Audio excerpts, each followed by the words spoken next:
From November 14th to 21st, we're inviting you to join us for a powerful trip to Ghana. This isn't just a vacation. This is a chance to walk through the same places where many of our people were captured, held, and shipped off into slavery. So don't wait. Secure your spot today. We're making history by walking through it. Will you be with us?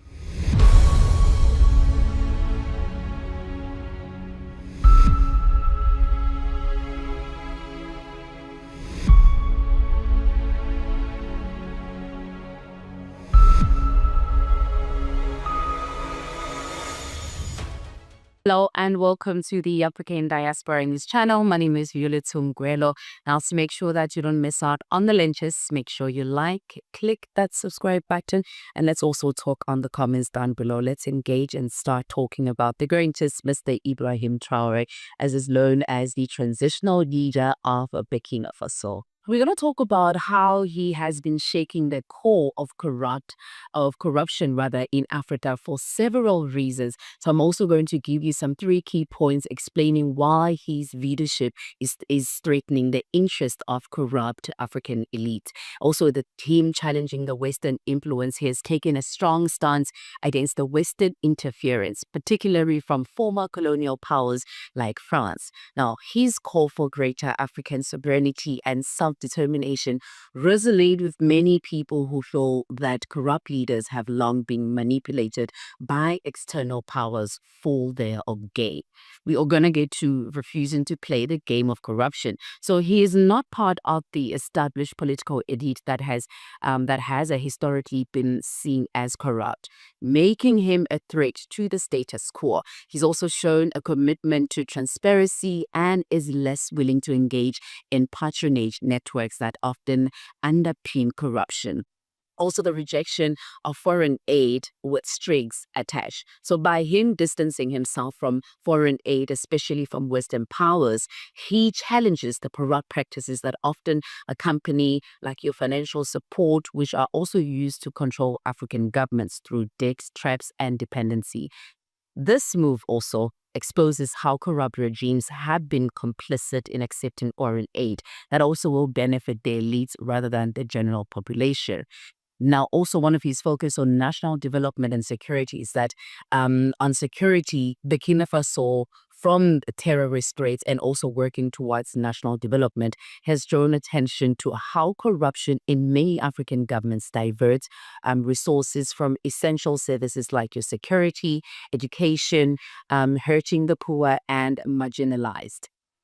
He's very big when it comes to empowering his people. Traoré has been promoting from the first day the idea of empowering local communities and also creating something that works for his people rather than for the elites or foreign interests. Now, this approach we might look to the elites as if he's undermining their corrupt system, which is, we all know that it is, but he's definitely has pushed a wrong button for the elites. Now, as more leaders like him push for greater accountability, now it challenges the established corrupt leadership that has long controlled the continent's wealth and its resources. He's also exposing the systematic corruption. His stance highlights how entrenched corruption in Africa, or rather in African politics, prevents progress and also its development, often keeping leaders in power through bribes and manipulation. His refusal to engage in this system exposes the rot at the heart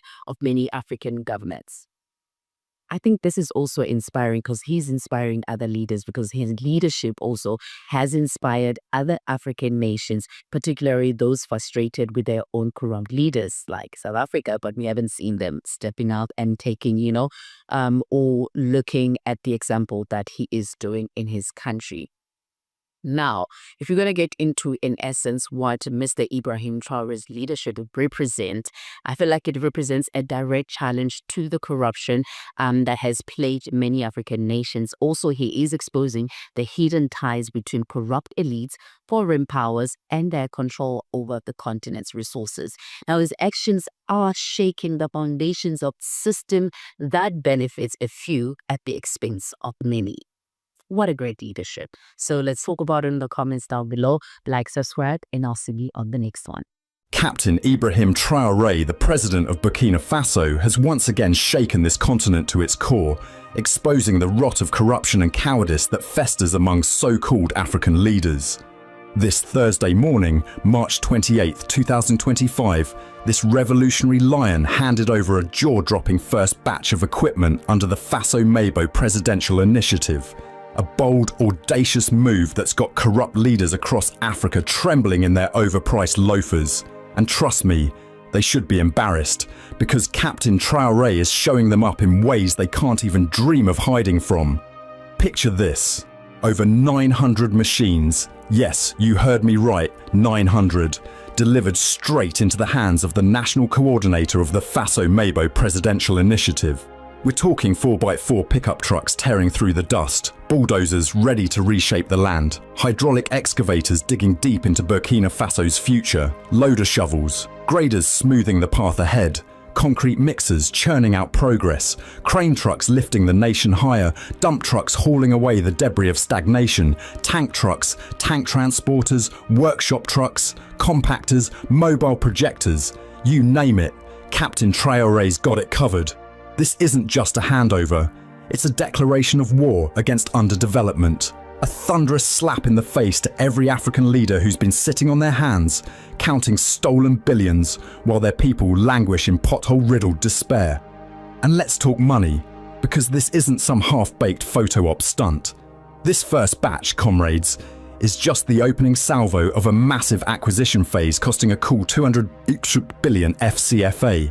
That's $239.2 million for those keeping score in dollars. Captain Traoré isn't playing small. He said it loud and clear. This is